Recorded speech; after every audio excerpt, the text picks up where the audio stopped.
ठीक है। इस चैप्टर में है ना, प्रकाश चैप्टर में क्लास 8 का कौन चैप्टर है? 9 चैप्टर। क्या है? 9 चैप्टर प्रकाश। 9 चैप्टर क्या है? प्रकाश। इंग्लिश क्या बोलते हैं इसको? लाइट। लाइट। क्या बोलते हैं इसको? लाइट।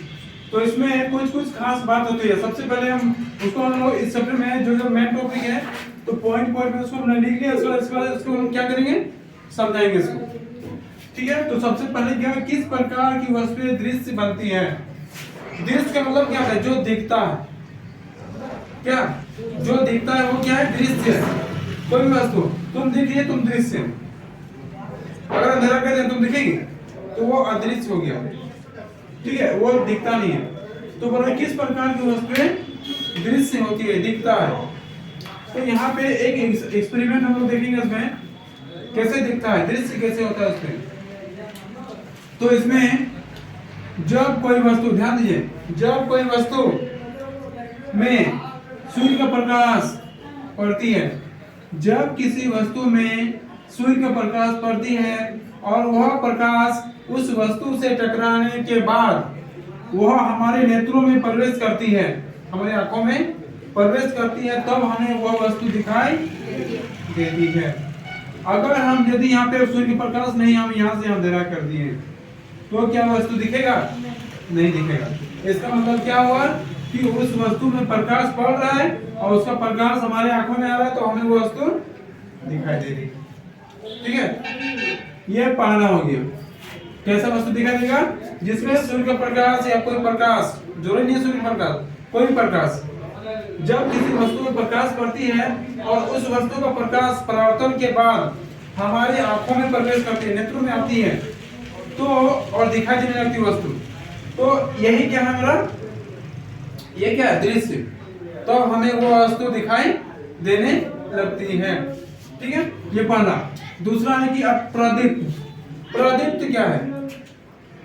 हमारे संसार में कुछ पिंड मतलब वस्तुएं ऐसी होती है ना, जो अपना प्रकाश स्वयं उत्सर्जित करता है, किसी से नहीं लेता है। वो अपना प्रकाश वो स्वयं उत्सर्जित करती है, उसे हम लोग प्रदीप्त कहते हैं। दीप्त भी बोलते हैं, अभी प्रदीप्त भी बोलते हैं उसको।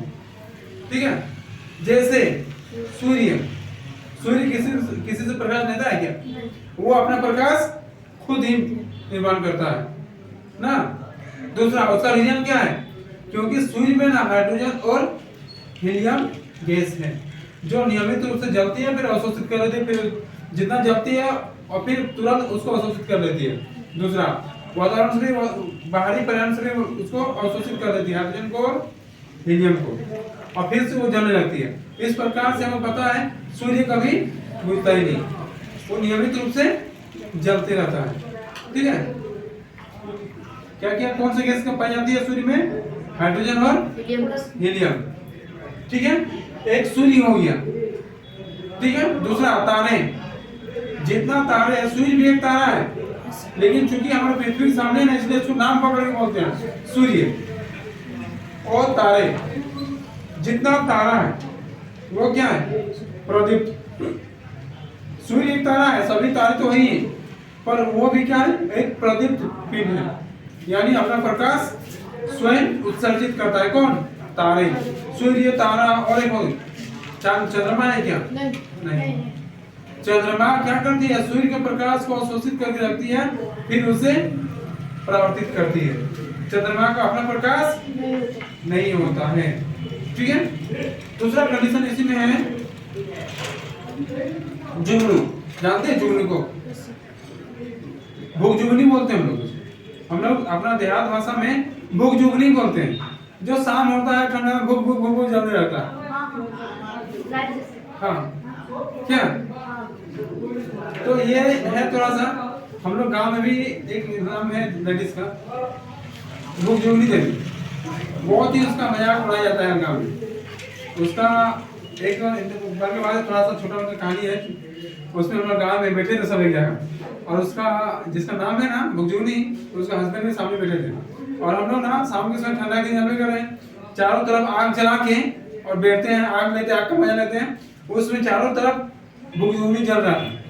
तो हम लोग का भैया बने थे, तो हम लोग पूछ रहे थे दादा एक बात सुनो, तो कौन है ना रखना ना है कौन है, तो हम लोग पूछे इधर की बोलो मतलब जोरो की ना, तो वो समझ गया हमको क्या बोलना चाह रहे हैं। तो मारेंगे ना भी हम लोग कोई नहीं सोचता है, खाली भूख जो नहीं सोचता है, तो जो दिखेगा वही ना सोचेगा, वो बहुत ज्यादा तो लाइट नहीं जाएगा, आंख तो जाएगा, ध्यान नहीं जाएगा वहां पर।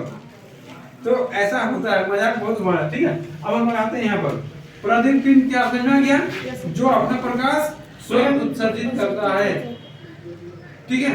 उसे हम लोग जैसे यहाँ पे सूर्य, तारे, सूर्य, तारे, जुगनू, याद रखना ऐसा और भी बहुत सारा जीव है जो अपने शरीर से प्रकाश उत्सर्जित करती है, लेकिन चूंकि हम लोग जुगनू को देख पाते हैं अच्छी तरह से चारों तरफ ना, इसलिए इसको जानते हैं। इस तरह ना और भी बहुत सारा कीड़ा ऐसा है जो अपना प्रकाश उत्सर्जित करती है, ठीक है। दूसरा अप्रदीप्त, अप्रदीप्त, अप्रदीप्त क्या होता है पिंड, वैसे वस्तुएं या पिंड जो अपना प्रकाश स्वयं उत्सर्जित नहीं करती है, वो किसी और के प्रकाश को अवशोषित करके रखती है, फिर बाद में उसे परावर्तित करती है, वो हो गया अप्रदीप्त, यानी उसका अपना प्रकाश नहीं होता। जैसे कुछ भी बोल दो, वस्तु ईंटा पत्थर जितना है, ईंट पत्थर जितना भी है, जितना वस्तु तुम्हें दिखाई देती है पास की, सभी क्या है अप्रदीप्त। पृथ्वी ना, चंद्रमा, जितना ग्रह है, जितना पिंड है, बाकी सब, ठीक है, तो सब क्या हो गया अप्रदीप्त। जैसे ईंट पत्थर, ईंट पत्थर हो गया, अन्य वस्तुएं कुछ भी, बैग कलम, बैग हो गया, कलम हो गया, कुछ भी, पृथ्वी, चंद्रमा, ठीक है। ये सभी एग्जाम्पल है किसका अप्रदीप्त का, जो अपना प्रकाश उसके पास नहीं होता है, वो किसी और के प्रकाश को अवशोषित करता है और परावर्तित करता है, और परावर्तित वाला प्रकाश जो हमारे नेत्र में पड़ती है तब वो वस्तु में दिखाई देती है, ठीक है, क्लियर। अप्रदीप्त हो गया। अब हम आते हैं प्रकाश का परावर्तन क्या होता है। देखिए प्रकाश का परावर्तन क्या होता है, देखिए इसमें दो कंडीशन आता है इसमें, ठीक है। क्या होता है इसमें प्रकाश का परावर्तन में, देखिए सूर्य का प्रकाश, अभी थोड़ा देर में देखिए आपको, सपोज यहाँ पे एक स्थान है, या फिर कोई बॉक्स है या कुछ भी है, जब इसमें सूर्य का प्रकाश पड़ती है, ध्यान दीजिए, ये हम क्या प्रकाश का परावर्तन पढ़ रहे हैं ना, तो इसमें परावर्तन, तो यहाँ पे देखिए प्रकाश आ रही है ना, फिर कहीं चला जाएगा, तो कुछ कहीं और चला जाएगा ना, फिर वो जा रही है, आ रही और जा रही है, ध्यान दीजिएगा। जब प्रकाश आ रही है और किसी वस्तु के सतह से टकराती है और फिर वो जाती है, यही है प्रकाश का परावर्तन, ठीक है। क्योंकि प्रकाश आएगा तब न जाएगा, क्या आएगा तब न जाएगा, आए भी नहीं करे तो फिर जाएगा कहां से, जाएगा नहीं ना।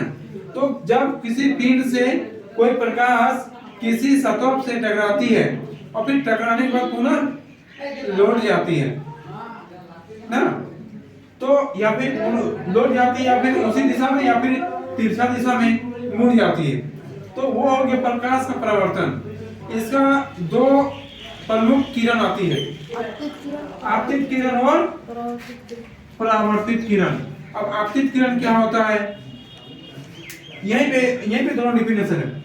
जब किसी पिंड से, ध्यान देना, जब किसी पिंड से प्रकाश की किरण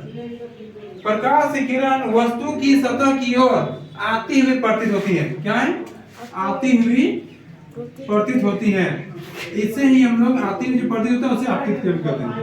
क्या कहते हैं, आपतित किरण।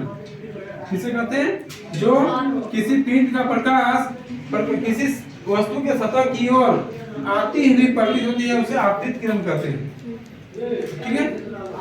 दूसरा नेक्स्ट परावर्तित क्या होता है, इसी में रिलेटेड। जब कोई वस्तु या पिंड से प्रकाश की किरण आती है तथा आने के बाद वह सतह से टकराने के पश्चात वह पुनः लौट जाती है। ठीक है, आया फिर लौट गया, पुनः लौट गई। इसी जो लौट गई प्रकाश की किरण है ना, उसे परावर्तित किरण कहते हैं। जो किरण जाती है सतह से टकराने के बाद, ध्यान दीजिए, सतह से टकराने के पश्चात जो जाती हुई किरणें प्रतीत होती है उसे ही हम लोग परावर्तित किरण कहते हैं। ठीक है, हो गया? ठीक है,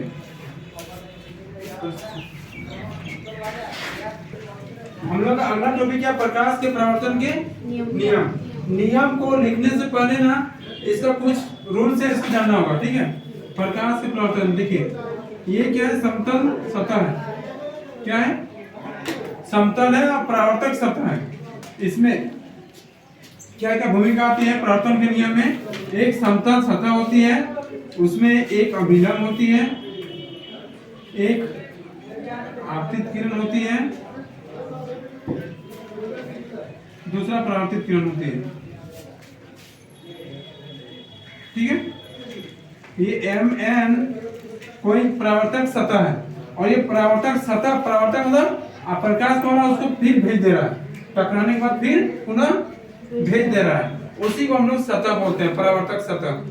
लेकिन ये परावर्तक सतह कुछ भी, दर्पण भी हो सकता है, आईना, कांच नहीं, आईना जिसको हम चेहरा देखते हैं।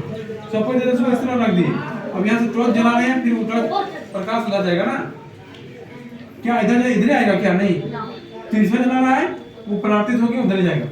इसमें तीन चीज है इसमें।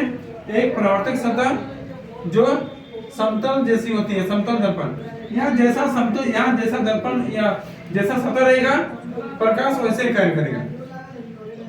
ठीक है, तो यहाँ पर जो प्रकाश हमें, देखिए परावर्तक सतह है ना, जो प्रकाश की परावर्तक सतह जो होती है ना, उसकी ओर जो प्रकाश किरण आती हुई प्रतीत होती है। ठीक है, जो प्रकाश किरण सतह की ओर आती हुई प्रतीत होती है उसे हम लोग क्या कहते हैं? आपतित किरण। ठीक है, दूसरा क्या है, अब सतह से जब आपतित किरण सतह से टकराने के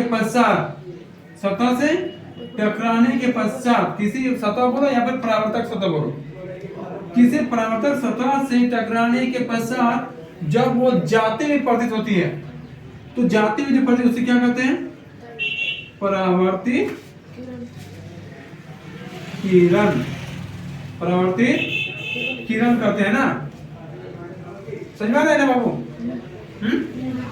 चलो ठीक है। अब यहाँ पे एक रेखा है, ये देखना, ये रेखा बीचों बीच है, और यहाँ पे देखिएगा थोड़ा सा 90 डिग्री सतह और ये सीधा जो खड़ी रेखा है, इसके बीच 90 डिग्री कोण बन रहा है। जहां 90 डिग्री कोण बनता है उसको अभिलंब बोलते हैं। क्या बोलते हैं? अभिलंब। ठीक है, और यहाँ पर क्या है, सतह के साथ 90 डिग्री का कोण बना रही है, सतह के साथ है ना, 90 डिग्री का कोण बना रही है, यही होता है अभिलंब। अब यहाँ पे थोड़ा एक दो और भी डिफिनेशन है। एक होता है आपतन कोण, दूसरा होता है परावर्तन कोण। ठीक है, अब आपतन कोण किसे कहते हैं? आपतन कोण,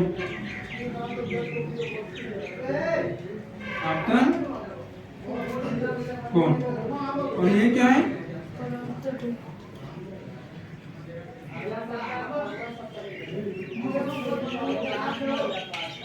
परावर्तन कोण। ये आपतन कोण, ये परावर्तन कोण। ध्यान दीजिए, वैसे कोण जो आपतित किरण और अभिलंब के बीच स्थित होती है, उसे ही हम लोग आपतन कोण कहते हैं। ठीक है, या ऐसे बोल सकते हैं कि आपतित किरण और अभिलंब के बीच बने कोण को हम लोग आपतन कोण कहते हैं। इसे हम लोग I द्वारा निरूपित करते हैं। ठीक है। दूसरा है परावर्तन कोण। अभिलंब, इसको बोल सकते कैसा डेफिनेशन, अभिलंब और परावर्तित किरण के बीच, अभिलंब और परावर्तित किरण के बीच बने कोण को परावर्तन कोण कहते हैं। ठीक है। और इसे हम लोग R, छोटा r द्वारा निरूपित करते हैं। अब इस परावर्तन के नियम का दो नियम है। इसका परावर्तन, प्रकाश के परावर्तन का दो नियम है। सबसे पहला क्या है, यहाँ पर ये आपतन कोण जो है ना परावर्तन कोण के बराबर होता है, इसको लिखते हैं। आपतन कोण बराबर होता है किसका, परावर्तन कोण के। ठीक है। डिफिनेशन तो लिख ही लेंगे, पहले समझिए इसको। पहला क्या बोले हम, आपतन कोण परावर्तन कोण के बराबर होता है। अब यहाँ पे क्या लिख सकते हैं, यहाँ पर कोण I, आपतन कोण मतलब कोण I बराबर कोण R लिख सकते हैं। आगे परावर्तन कोण को हम लोग R से और आपतन कोण को I से निरूपित करते हैं, तो लिख सकते हैं ना, आपतन कोण के बदले में I और परावर्तन कोण के बदले में R। ठीक है। अब यहाँ पे दूसरा नाम क्या है, आपतित किरण, परावर्तित किरण तथा अभिलंब। ध्यान दीजिए, आपतित किरण, परावर्तित किरण तथा अभिलंब, तीनों बिंदु, तीनों सतह के, तीनों रेखा क्या है, सतह के एक ही बिंदु पर स्थित होते हैं। ठीक है। इसमें क्या है, आपतित किरण,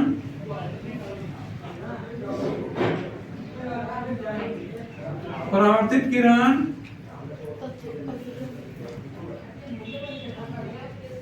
तथा अभिलंब